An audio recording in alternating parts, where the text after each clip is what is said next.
क्या है? रात बहुत हो गई, मैं अपने घर नहीं जा सकता, मुझे सोने के लिए जगह चाहिए। तो क्या, तुमने मुझे अपने मम्मी पापा से मिलने के लिए बुलाया था ना, तो तुम ही जगह दो सोने की। हेलो, तुम्हें क्या लगता है मैं फिर से तुम्हें अपने कमरे में आने दूंगी? तो मैं और कहाँ जाऊंगा? मुझे नहीं पता, जो करना करो, बट पैर हटाओ वरना मैं तोड़ दूंगी। अभिनव पहले तो नहीं डरा, पर जब दरवाजा उसके पैर को छूने ही वाला था कि उसने अपना पैर पीछे खींच लिया। अनन्या ने दरवाजा बंद किया और दूसरी तरफ से चिल्लाते हुए बोली, नौकरों की जगह ना मालिकों के कमरों में नहीं, घरों के स्टोर रूम्स में होती है।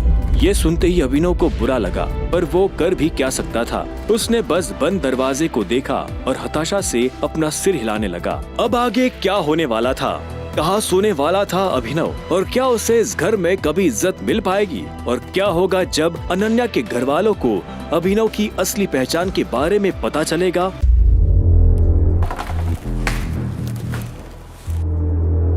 मानता हूँ मैं उस दिन शराब के नशे में था, लेकिन इसको भी अपना रूम का दरवाजा खोल के क्या सोने की जरूरत थी? अभिनव अभी भी अनन्या के कमरे के बाहर खड़ा था। उसे पता था कि उसे बाकी कमरों में कोई जगह नहीं मिलने वाली है, इसलिए जहां इस घर के नौकर सोया करते थे, अभिनव वहां चला गया। वहां उसे किस्मत से एक बिस्तर खाली मिला और अभिनव उस पर जाकर सो गया। अभिनव को कब नींद लगी और कब सुबह हो गई उसे पता ही नहीं चला। वो जल्द से जल्द तैयार हुआ और AK प्राइवेट लिमिटेड पहुंच गया। उसकी नजर सनी पर पड़ी। सनी ने भी उसे देखा और चालाकी से मुस्कुराते हुए बोला, ओहो, देखो तो जरा कौन आया है। तुम्हारी हिम्मत कैसे हुई आने की? सिक्योरिटी सर, ये फटीचर इंसान अंदर नहीं जाना चाहिए। सिर्फ अकरम सर को परेशान करने आया है। मतलब तुमको एक एडवाइस दूं, अपनी गरीबी को ना थोड़ा सा एक्सेप्ट कर लो और उसके हिसाब से लाइफ में आगे बढ़ो। अब तुम्हारे पिताजी अकरम सर की गाड़ी चलाते थे, तो उसका मतलब ये थोड़ी हुआ कि वो दोनों दोस्त हो गए। अब जब तुम्हारे पिताजी को उनके आगे पीछे घूमने से कोई फायदा नहीं हुआ, तो तुमको कैसे हो सकता है उनके आगे पीछे घूमने से? सनी की बात सुन अभिनव को गुस्सा आ रहा था। वो सनी की बदतमीजी से तंग आ गया था। वो चाहता तो उसे मुक्के से जवाब दे सकता था, लेकिन उसने अपना फोन निकालना बेहतर समझा। वो अकरम को फोन मिलाने वाला था, पर इससे पहले कि वो अकरम को फोन मिला पाता, ये आप लोग क्या कर रहे हो? ये मेरे साथ है। You wanna say something? आप जा सकते हो, आप मेरे साथ चलो। ये देख सनी के होश उड़ गए। उस दिन पार्टी में और यहाँ भी अभिनव ने सनी को गलत साबित कर दिया था। तुम्हें अकरम ने बताया कि मैं क्यों आया हूँ? ये सुनते ही जेनी के कान खड़े हो गए। अभिनव जैसा आदमी जो यहाँ नौकरी लेने के लिए आया था, वो अकरम को अकरम कहकर बुला रहा था। जेनी ने इस सवाल का कोई जवाब नहीं दिया। जवाब नहीं दिया तुमने मेरी बात का? जेनी ने जिस तरह से सॉरी कहा, अभिनव को समझ आ गया था कि वो उसे पसंद नहीं करती थी। जेनी ने इतने में अपनी टेबल पर रखा एक पेपर उठाया। उस पेपर पर उन नौकरियों के नाम लिखे थे जो अभिनव कर सकता था। अभिनव कौन सी नौकरी करना चाहता था, ये अधिकार भी अकरम ने ही उसे दिया था। ये इस पे स्टार्स क्यों बने हुए हैं? इन पोजीशंस पर पहले से कोई ना कोई काम कर रहा है, तो ये पोजीशंस खाली नहीं है। तुम चाय लेना पसंद करोगे या कॉफी? मैनेजर की पोस्ट चाहिए मुझे। लेकिन मैनेजर की पोजीशन पर पहले से स्टार बना हुआ है। पता है मुझे। तो जिस पोजीशन पर कोई पहले से बैठा हुआ है, तुम उस पोजीशन पर कैसे बैठ सकते हो? तुम क्या उस एम्प्लॉय को कंपनी से बाहर निकलवाना चाहते हो? मैंने ऐसा कुछ नहीं कहा। तुम मुझे ये बताओ कि ये लिस्ट मुझे किसने दी? तुमने? हाँ, लेकिन जेनी, देखो, इसमें मेरी कोई गलती नहीं है। तुमने मुझे लिस्ट दी और मैंने अपने पसंद की पोस्ट चूज कर ली। अब आगे क्या करना है वो तुम। वो जो मांग रहा था सोच समझ कर मांग रहा था। वैसे तो पूरी कंपनी ही उसकी थी। वो जल्द से जल्द इसे संभालना चाहता था। ठीक है मिस्टर अभिनव, मुझे आपकी कुछ जानकारियों की जरूरत पड़ने वाली है। कल से आपका ऑफिस शुरू हो जाएगा। Perfect, thank you. लेकिन मोंटी के आ जाने से पहले वो ऐसा कुछ नहीं कर सकता था। ऐसे में उसने मैनेजर की पोस्ट ही मांग ली थी, ताकि वो अनन्या और उसके माता पिता के सामने अपनी काबिलियत साबित कर सके। सनी को अभी भी समझ नहीं आ रहा था कि आखिर अभिनव वहां क्या लेने आया था। उधर अभिनव को लगा कि अब कल से नौकरी पर जाने के लिए उसे नए कपड़ों की जरूरत पड़ने वाली है। कपड़ों के साथ साथ उसे अपना फोन भी बदलने की जरूरत थी। अकरम का दिया हुआ चेक उसकी जेब में ही रखा हुआ था। अब क्योंकि अनन्या के माता पिता आए हुए थे तो उनको और हरदेव पाल को दिखाने के लिए अभिनव जानता था कि उसे उनके साथ उन्हीं के घर में रहना पड़ेगा और नौकरों के कमरे में सोना पड़ेगा। लेकिन वो इतनी आसानी से हार नहीं मानने वाला था। वो ये साबित कर देने वाला था कि वो इस दुनिया का सबसे बेस्ट दामाद है। अभिनव अपना चेक से पैसा निकालने के लिए बैंक चला आया। मुझे वो चेक से पैसे निकलवा। तभी उसकी नजर प्रणव से मिली। प्रणव उन लोगों में से था जो अभिनव की गरीबी का मजाक उड़ाया करता था। अरे देखो तो कौन आया है। प्रणव खुद एक बैंकर था। वह अरबपति तो नहीं था, लेकिन उसके पास अच्छी खासी दौलत थी। वह अभिनव को इसलिए जानता था क्योंकि अभिनव अक्सर इस बैंक में डिलीवरी के काम के लिए आया करता था। हालांकि वो दिखने में अभिनव के आगे कुछ नहीं लगता था, लेकिन उसमें और अभिनव में एक ही फर्क था, गरीबी का। चेक से तुम्हें पता है ना, इस बैंक में चेक से पैसे निकालने के लिए सिर्फ और सिर्फ बड़ी रकम निकाली जा सकती है। मेरा रकम बहुत बड़ा है, इसलिए यहाँ पे निकल भी नहीं पाएंगे, इसलिए मैं मैनेजर से मिलना चाहता हूँ। तुम्हें इसकी जरूरत नहीं पड़ेगी। बताओ चेक मुझे। प्रणव ने बिना देखे अभिनव और बाकी लोगों की आंखों के सामने चेक फाड़ दिया। अबे दिमाग खराब है क्या तुम्हारा? ये क्या किया? सिक्योरिटी, इस आदमी को बाहर निकलवाओ यहाँ से। फर्जी चेक लेकर बैंक में आता है, बैंक वालों को बेवकूफ समझता है। पुलिस बुलाकर अभी अंदर करवा दूंगा तुझे। लेकिन वैसे प्रणव और बाकी लोगों को अभिनव को इस हाल में देखकर बड़ा मजा आ रहा था। क्या हो रहा है? यह आवाज और किसी की नहीं बल्कि बलराज की थी। उसने अभिनव को दूर से ही पहचान लिया था। बलराज को देखते ही अभिनव की जान में जान आ गई। अब कोई उसका कुछ नहीं बिगाड़ सकता था। सॉरी सर, मुझे पता नहीं था आप यहाँ इस तरह आ जाएंगे। मैं तो बस इस आदमी को फ्रॉड करने से रोक रहा था। छोड़ दो इसे। अभिनव चुपचाप बलराज के पीछे चला जा रहा था।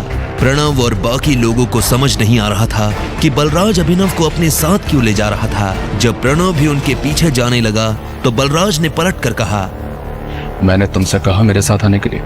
नहीं सर। बलराज ने उसे घूरा तो प्रणव के पैर थमे के थमे रह गए। अभिनव को बलराज का ये बर्ताव देख घबराहट हो रही थी। वो बस यही उम्मीद कर रहा था कि बलराज ऐसा कुछ न कर दे जिससे उन लोगों को अभिनव की पहचान के ऊपर शक हो जाए।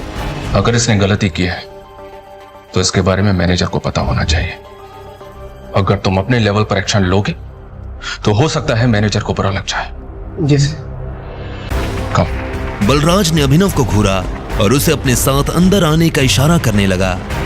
दोनों एक साथ मैनेजर के केबिन में दाखिल हो गए थे।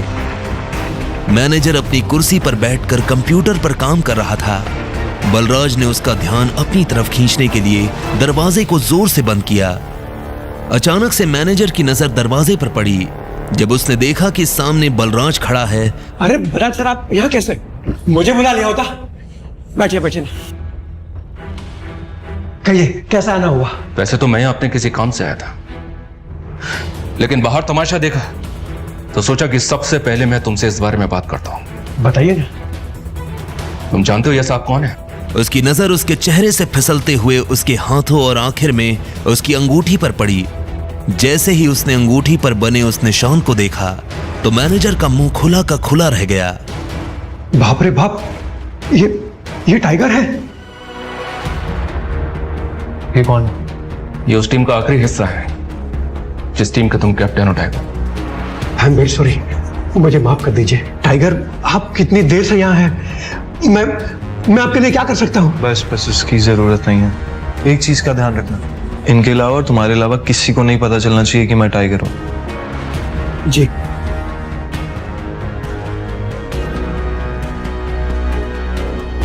टाइगर, आपको देख के बहुत अच्छा लगा।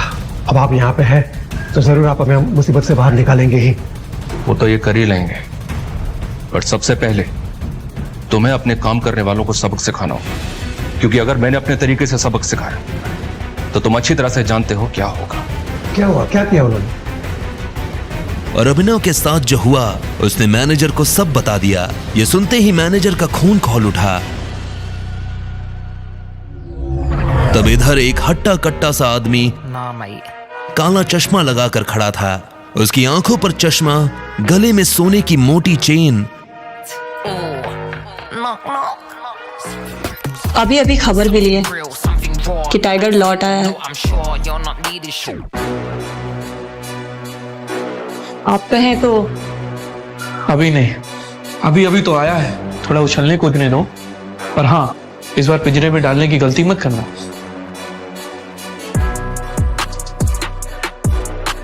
अब आगे क्या होने वाला था? क्या करने वाला था मैनेजर प्रणव के साथ? और कौन था ये आदमी जो टाइगर का नाम सुन मन ही मन एक नई प्लानिंग कर रहा था? टाइगर,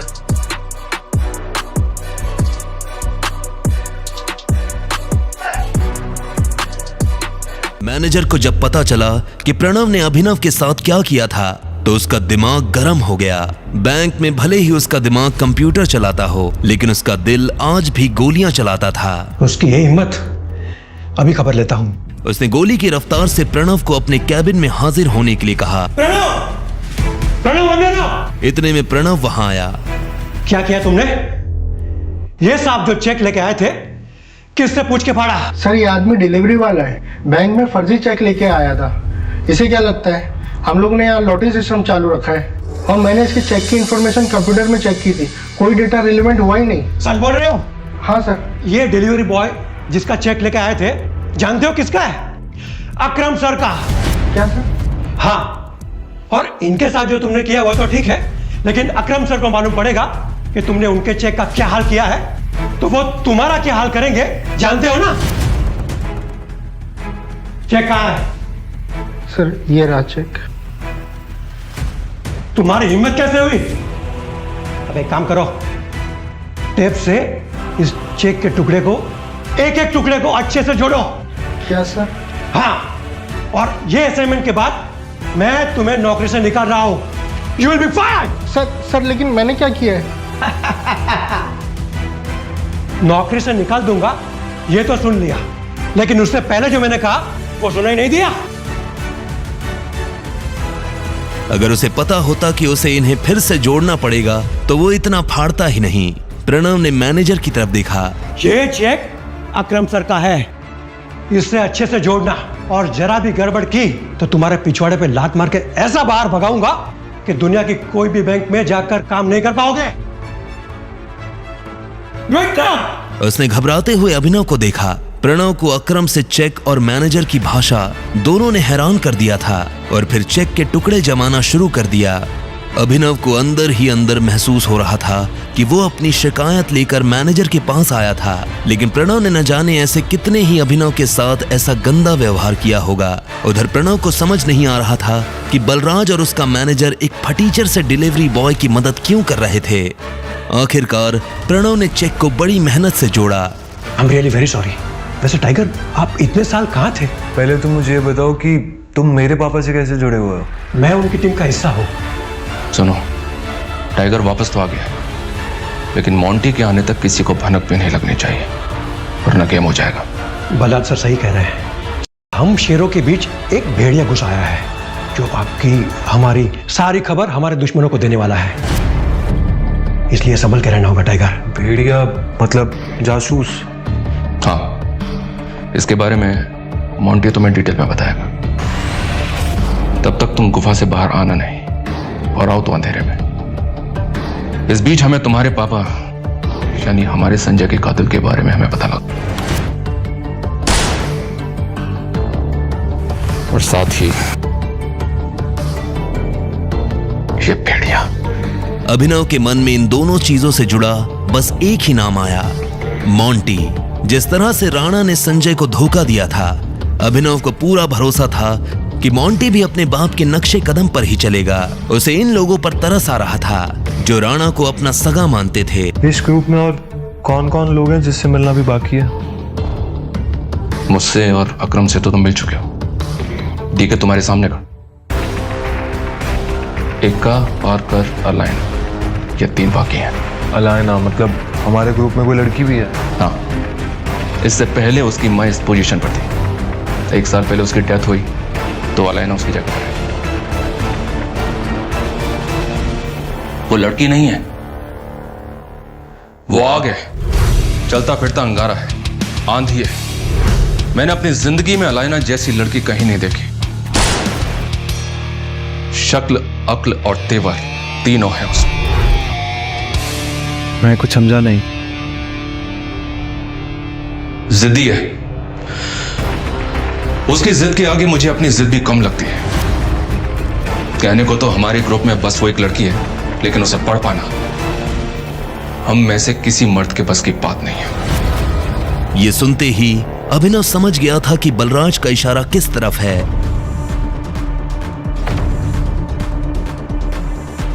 अलायना को यह मनवाना कि वो टाइगर है अभिनव के लिए भारी होने वाला था। फिर भी अभिनव को यह चैलेंज लेने में मजा आ रहा था।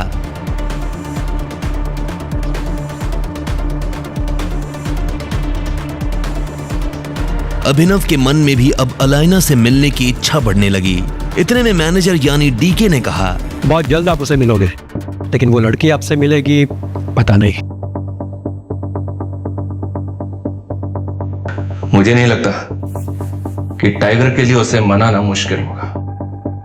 जैसा मैंने सोचा था वैसा लड़का नहीं है ये। बलराज की ये बात सुन डीके के कान खड़े हो गए। बलराज सर, लगता है टाइगर ने आपको रिंग में पटका है क्या? ये सुनते ही बलराज जोर से हंसा और उसने हाँ में सिर हिला दिया। उसे देख डीके भी जोर जोर से हंसने लगा। हाँ, वैसे टाइगर, अभी आपको कितने पैसे की जरूरत है? मैं दे देता हूँ। बाद में अकरम सर के ऑफिस से मैं चेक रीइश्यू करवा लूंगा। फिलहाल तो मुझे 1 करोड़ रुपए चाहिए और बाकी के 49 करोड़ मेरे नए अकाउंट में डलवा देना। ठीक है, मैं करवा देता। ये सुन डीके उसके लिए पैसे लेने चला गया। बलराज, ये अलायना जो भी लड़की है, इसके बारे में और क्या जानते हो तुम? ऐसे तो सब कुछ जानता हूं मैं, पर वैसे कुछ भी नहीं।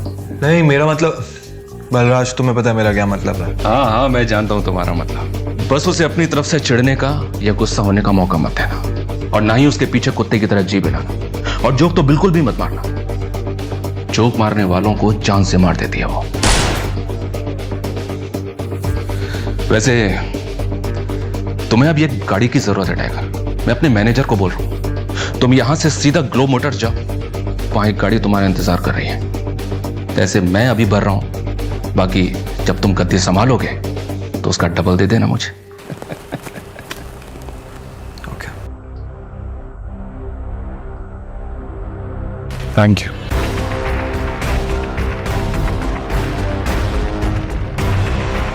उसने बैंक से पैसे लिए। जल्दबाजी में वो बलराज से यह पूछना भूल गया था कि बलराज ने उसके लिए कौन सी गाड़ी बुक की थी।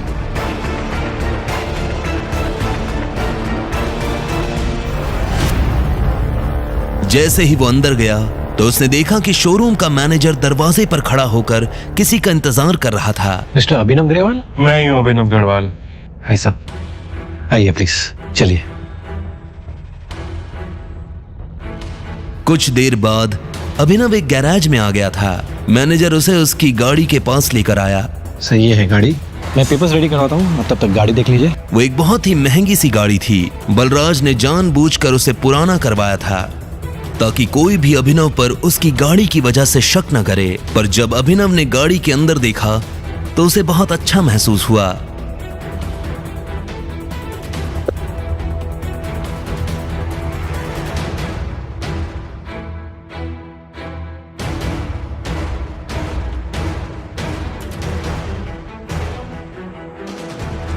हेलो, ये सब क्या हो रहा है अभिनव? तुम गाड़ी ले रहे हो? तुम कौन हो और तुम क्या चाहती हो? अरे, मैं चाहत, तुम्हारी वाइफ की फ्रेंड। अभिनव ने चाहत को अकरम की पार्टी में देखा था। हालांकि अभिनव ने वहां उससे कोई बात नहीं की थी, लेकिन वो पार्टी में लगातार अभिनव को ही देखे जा रही थी। उसे पूरा शक था कि अभिनव दुनिया को जो दिखा रहा था असल में वो वैसा नहीं था। और ये सवाल मुझे तो तुमसे करना चाहिए, तुम यहाँ गाड़ी खरीदने कैसे आ सकते हो? अनन्या ने मुझे तो बताया कि तुम गरीब हो। हाँ, मैं गरीबी हूँ, बस वो अपने बॉस के लिए ले रहा था। चाहत ने उसे कुछ पल के लिए देखा और बोली, पक्का झूठ तो नहीं बोल रहे हो? तुमसे झूठ क्यों बोलूंगा? पता नहीं, एक काम करती हूँ, मैं अनन्या को भी यही बुला लेती हूँ, दूर से ही सही। जब तुम्हें वो गाड़ी में देखेगी तो खुश हो जाएगी। नहीं नहीं, उसे यहाँ बुलाने की क्या जरूरत है? उसे क्यों परेशान करना? तुम बताओ, मैं तुम्हारे लिए कुछ कर सकता हूँ क्या? तुम मुझे ट्रीट दे सकते हो क्या? तुम मुझे ट्रीट पे नहीं लेके चलोगे? देखो, मैं तुम्हारी बीवी की दोस्त हूँ और मुझे नहीं लगता कि तुम्हें मुझे मना करना चाहिए। इससे पहले कि अभिनव उसकी बात का कोई जवाब दे पाता, चाहत ने गाड़ी का दरवाजा खोला और वो पैसेंजर सीट पर जाकर बैठ गई।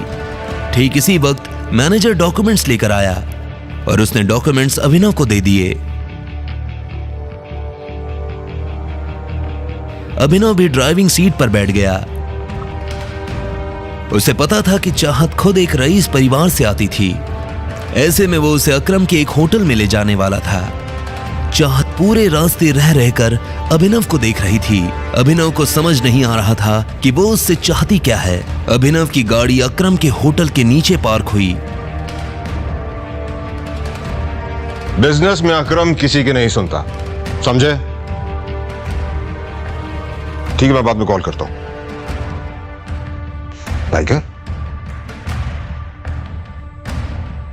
अभिनव का फोन बज उठा। उसने देखा अकरम का फोन था। अकरम। हेलो टाइगर, क्या हुआ? मैंने तुम्हारी गाड़ी अपने ऑफिस के नीचे आते हुए देखी। सब ठीक तो है? All okay? हाँ, वो एक्चुअली मैं होटल में किसी के साथ लंच के लिए आया था। हाँ, वो मैंने देखा। तुम एक काम करो, सबसे पहले तुम ऊपर मेरे ऑफिस में आओ।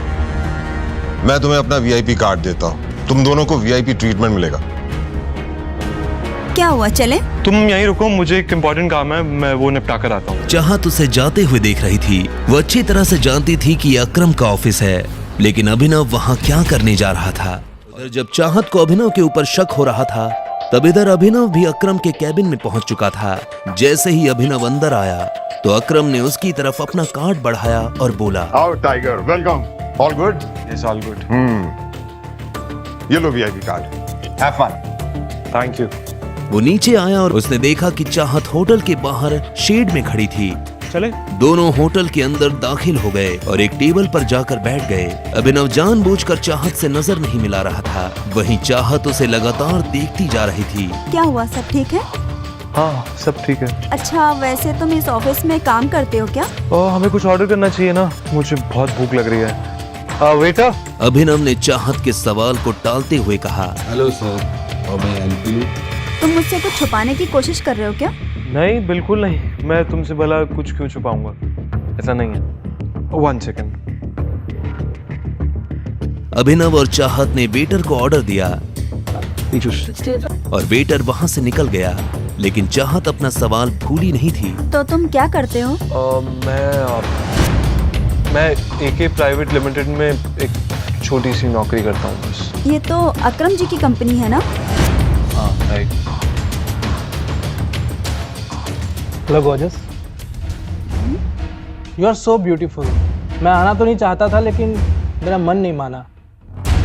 क्या मैं तुम्हें एक बढ़िया सी ट्रीट ऑफर कर सकता हूँ? उसकी आंखों में एक शरारत भरी मुस्कान नजर आ रही थी। चाहत उसकी नीयत समझ चुकी थी और अभिनव को भी ये समझ आ रहा था। तुझे नजर नहीं आ रहा? ऑलरेडी मेरे साथ डेट पर है। ओह अच्छा, मुझे तो लगा कि तुम इसके छोटे भाई हो। अब जब तुमने बता ही दिया है कि तुम इसके साथ डेट पर आए हो, तो तुम्हें प्यार से कह रहा हूँ, निकल लो। अभिनव कुछ पल के लिए चुप रहा। वो देखना चाहता था कि यह आदमी किस हद तक नीचे गिर सकता था। इतने में वो लड़का चाहत के पीछे पलटा और बोला, तुम इतनी सुंदर हो कि तुम्हें देखकर लगता है कि तुम एक वेल टू डू फैमिली से आती हो। बट डोंट माइंड, तुम्हें ऐसे लोगों के साथ डेट पर नहीं आना चाहिए। Standard is important, right? कहा किसी ने ज्ञान देने को। हाँ, चल निकल। तुम मेरे साथ चलो, ट्रस्ट मी, मैं तुम्हें कोई प्रॉब्लम नहीं होने दूंगा। I would say you don't deserve such down market boys, जिसके बाप ने उसे पैदा करके छोड़ दिया। अभिनव से इस बार रहा नहीं गया। उस लड़के ने अपनी हद पार कर दी थी। कम। हाँ? जैसे ही वो अभिनव के बाप पर गया, अभिनव को किसी की बातों से फर्क नहीं पड़ रहा था। वो अपने बाप के बारे में एक शब्द भी नहीं सुन सकता था। क्या कहा तुझे? बाप ने पैदा करके छोड़ दिया? तेरे बाप ने तुझे क्या सिखाया? वो लड़का जो अभी तक अभिनव को तेवर दिखा रहा था, अब उसके मुंह से शब्द नहीं निकल रहे थे। उसकी आंखों में डर साफ नजर आ रहा था। क्या हो रहा है ये सब? ये एक रेप्यूटेड होटल है, कोई मछली बाजार नहीं है। मैनेजर, ये कैसे कैसे लोग आते हैं तुम्हारे होटल में? अभिनव को भी एहसास हुआ कि उसने लड़के को कुछ ज्यादा ही पीट दिया था। इतना मारा मुझे, देखो देखो, नाक मुंह सब तोड़ दिया इसने मेरा। मैनेजर ने पहले उस आदमी को देखा और उसके बाद अभिनव को देखने लगा। इससे पहले कि अभिनव अपनी तरफ से कुछ कह पाता, मैनेजर ने बोला, हमारी हिम्मत कैसे हुई हमारे वीआईपी कस्टमर पे हाथ उठाने की? ये हमें परेशान कर रहा था, मैं तो इसके मूवी नहीं लग रहा था। बार बार वार्न करने के बावजूद भी पीछे नहीं हटा। मेरे पिता के बारे में बेफालतू की बातें कर रहा था। क्या ये सही है? ये गलत बोल रहा है। बस इतनी सी बात के लिए तुमने इनके साथ ऐसा बर्ताव किया? सर, जो भी हो, पहले आपको इनसे माफी तो मांगनी पड़ेगी। माफी? मैं माफी मांगू? ये माफी मांगेगा मुझसे और मेरी फ्रेंड दोनों से। माफी मांग। साले चुपचाप माफी मांग। तू जानता नहीं मैं कौन हूँ। बिना माफी मांगे तो तुझे मैं इस होटल से जाने भी नहीं दूंगा। मामला बिगड़ता जा रहा था। अब इससे पहले कि बात आगे बढ़ती, चाहत बीच में आई और बोली, एक्चुअली गलती अभिनव की नहीं, ये आदमी मुझे छेड़ने की कोशिश कर रहा था। मैं और अभिनव तो यहाँ पे सिर्फ लंच करने आए थे। जो भी हो मैडम, पर इन्हें माफी मांगनी ही पड़ेगी। अभिनव समझ गया था कि मैनेजर इससे ऐसे क्यों बात कर रहा था। असल में वो अभिनव को उसके कपड़ों से जज कर रहा था। जब अभिनव को लगा कि उसके पास और कोई रास्ता नहीं है, तो उसने अपने जेब से अकरम का कार्ड निकाला और मैनेजर की तरफ बढ़ाते हुए बोला, आपको पता है कार्ड मुझे किसने दिया है? इस कार्ड पे लिखा नाम पढ़िए, आपको समझ में आ जाएगा कि फैसला क्या करना है। मैनेजर ने अभिनव से कार्ड लिया और उसे ध्यान से देखने लगा। जैसे ही उसने कार्ड पर लिखा नाम पढ़ा तो उसकी आंखें फटी की फटी रह गई। अगर अभिनव के पास अकरम का कार्ड था तो वो समझ गया था कि अभिनव अकरम का खास है। मुझे बात करने से पहले ना अपनी माँ के पास जाके सीख लड़कियों की इज्जत कैसे करते हैं। चलो। अभिनव ने चाहत को अपने साथ लिया और वहां से निकल गया। दोनों गाड़ी में आकर बैठ गए थे, लेकिन कोई किसी से बात नहीं कर रहा था। जो कुछ भी हुआ, उसके बाद अभिनव ये जानना चाहता था कि आखिर चाहत के दिमाग में क्या चल रहा था, लेकिन वो आगे से पूछकर उसे शक करने का मौका नहीं देना चाहता था। क्या तुम ठीक हो? सॉरी तुम्हारा मूड और लंच दोनों खराब करने के लिए। तुम अगर चाहो तो हम कहीं और चल सकते हैं खाना खाने के लिए। ठीक है, मैं पूरे दिन फ्री ही हूँ। अभिनव ने उसकी बात सुनी और गाड़ी दूसरे होटल की तरफ मोड़ दी। कुछ देर बाद उसने गाड़ी एक होटल के बाहर लगा दी। अभिनव ने ऊपर लगा बोर्ड देखा और उसके बाद चाहत के साथ अंदर दाखिल हो गया। अभिनव जानता था कि ये होटल दिग्पाल का था। दिग्पाल होटल के साथ साथ बहुत बड़ा माफिया ग्रुप भी चलाता था। जैसा माफिया वर्ल्ड में टाइगर का नाम बड़ा था, वैसे ही दिग्पाल का नाम भी काफी बड़ा था। जितनी दौलत और धंधा टाइगर के पास थे, उतनी ही दिग्पाल के पास भी थे। कई मामलों में वो एक दूसरे के दुश्मन थे। अभिनव को ऐसा आभास हो रहा था कि शायद यहाँ उसके दिग्पाल से मुलाकात हो सकती है। तो तुमने डिसाइड कर लिया है कि अपने बारे में कुछ नहीं बताओगे मुझे?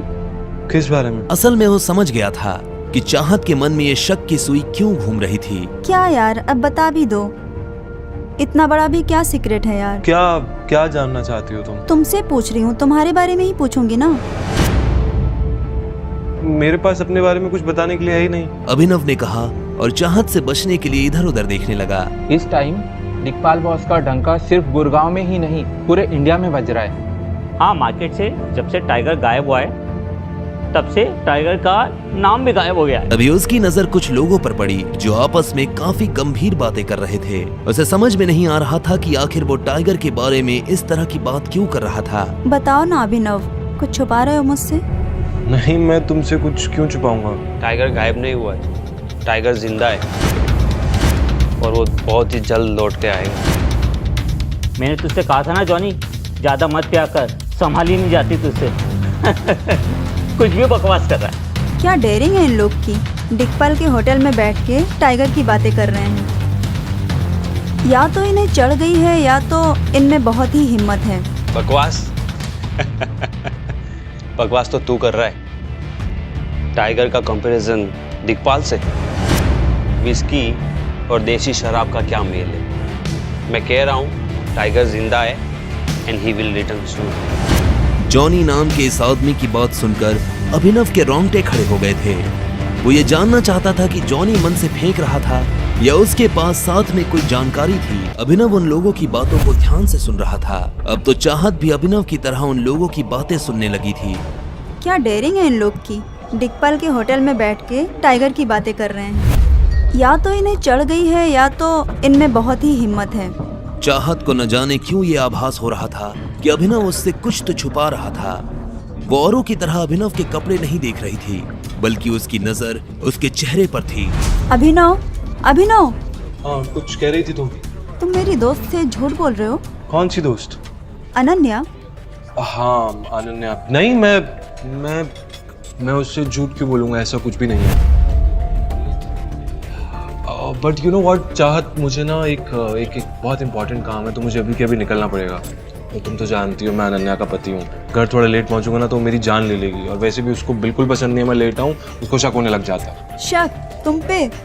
वो तुम्हें पसंद तक नहीं करती है, तुम्हारा ख्याल तक नहीं आता उसे, तो वो तुम पे शक क्यों करने लगी? हाँ जानता हूँ, मगर फिर भी अभी तो मुझे जाना होगा। तुम्हें घर छोड़ दूँ? हम फिर कब मिलेंगे जल्दी? अभिनव ने इस बात का कोई जवाब नहीं दिया और चाहत के साथ होटल से बाहर आ गया।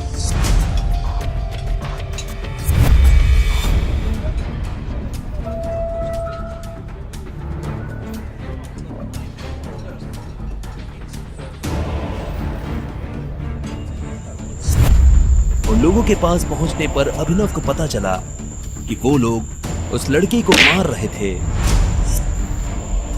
क्यों मार रहे हो बेचारे को? उससे क्या मतलब? मतलब है तभी तो यहाँ खड़ा हूँ।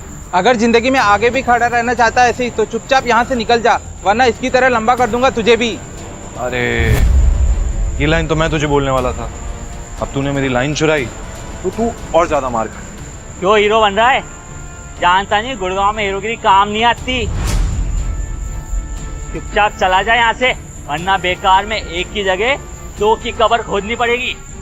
अभिनव ने इस बात का कोई जवाब नहीं दिया। वो बस उन लोगों की तरफ देख रहा था और उनकी गिनती कर रहा था। वो लड़का पीछे हटा तो आखिर में अभिनव ने अपनी गिनती पूरी करके कहा, तो कब्रिस्तान वाले को कॉल करके बोल दे कि 4 कब्रें खोद के रखे, 2 लोग उन चारों को दफनाने आएंगे। अभिनव भी उनका मुकाबला करने के लिए पूरी तरह से तैयार था।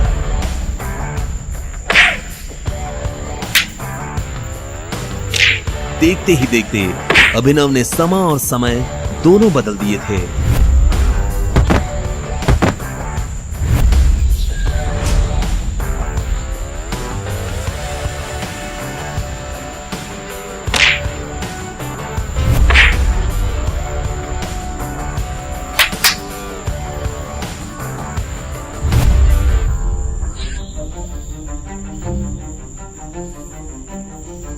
वो लड़का जॉनी, और जिसे लग रहा था कि अब उसके जिंदा बचने की कोई संभावना नहीं, वो खुद अभिनव का ये रूप देखकर हैरान हो गया था।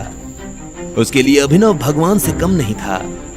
जब अभिनव ने उनके लीडर को मार मार कर अधमरा कर दिया तो वो दर्द के मारे कराहते हुए बोला, भाई तुम हो कौन और मेरी जान क्यों बचाई? अभिनव ने उसे कोई जवाब नहीं दिया। वो बस उसकी आंखों में देख रहा था। वो आदमी जवाब जानने के लिए बेताब हुआ जा रहा था। मैं तुझे बता दूंगा कि मैं कौन हूँ। तुझे वादा करना पड़ेगा कि तू किसी को नहीं बताएगा कि मैं कौन हूँ। अभिनव ने उसकी जान बचाई थी। वो अभिनव के लिए अपने दिल में इतना छोटा सा राज तो रख ही सकता था। और इतना कहकर वो 2 कदम पीछे हो गया। जॉनी ने जब ये बात सुनी तो उसकी आंखें फटी की फटी रह गई थी। वो बिना पलक झपकाए अभिनव को देख रहा था। उसे समझ नहीं आ रहा था कि वो जो देख रहा है वो सपना है या हकीकत। जॉनी अभी भी बिना पलक झपकाए अभिनव को जाते हुए देख रहा था। कुछ देर बाद अभिनव हरदेव पाल सिंह के घर आया था। जब अभिनव अंदर आ रहा था तब राजीव, शर्मिला और परिवार के बाकी लोग किसी गंभीर विषय पर चर्चा कर रहे थे। मुझे तो कुछ समझ नहीं आ रहा कि क्या करना चाहिए। हमें गौरव से बात करनी चाहिए कि एटलीस्ट वो अकरम से बात कर ले हमारे बारे में। अब वही है तो कुछ हमारे लिए कर सकता है। जब तक किंग कॉर्पोरेशन का सपोर्ट हमें नहीं मिलेगा तब तक हमारा काम नहीं हो पाएगा। ठीक इसी वक्त अभिनव घर के अंदर दाखिल हो गया था। उसे पूरी बात तो समझ नहीं आ रही थी, लेकिन जितना उसने सुना उसे सुनकर उसे लगा कि अनन्या की कंपनी किसी बड़ी मुसीबत में फंसी हुई थी। मुझे लगता है हमें पॉपुलर होल्डिंग से सपोर्ट ले लेना चाहिए। माँ, ये कैसी बातें कर रही हैं आप? ये दोनों कंपनी टाइगर चलाते हैं और हम जैसे लोग तो टाइगर से सीधा जाकर मिल भी नहीं सकते। आज तक किसी ने उसे देखा तक नहीं है, तो हम कैसे मिल पाएंगे उससे? शायद चिराग इस काम में हमारी हेल्प कर पाए। मैं एक काम करती हूँ, अनन्या और चिराग की शादी फिक्स करवा देती हूँ। वैसे भी सब इन्होंने हमारे लिए किया क्या है? अभिनव ने अपने चेहरे पर मुस्कान लाते हुए कहा। वो भले ही कितना भी थका हुआ था, लेकिन वो इन लोगों को पता नहीं चलने देना चाहता था कि वो क्या करके आया है। नमस्ते। जैसे ही अभिनव ने चहकते हुए नमस्ते किया तो शर्मिला, अनन्या और राजीव उसे देखने लगे। उनकी आंखों में एक अजीब सा गुस्सा था। अभिनव उनकी आंखें देख हैरान हो गया। अभिनव को ये तो नहीं लग रहा था कि वो लोग मुस्कुराते हुए उसका स्वागत करेंगे, लेकिन आज जिस तरह का गुस्सा उनकी आंखों में नजर आ रहा था, उसे देखकर अभिनव को कुछ अजीब लग रहा था।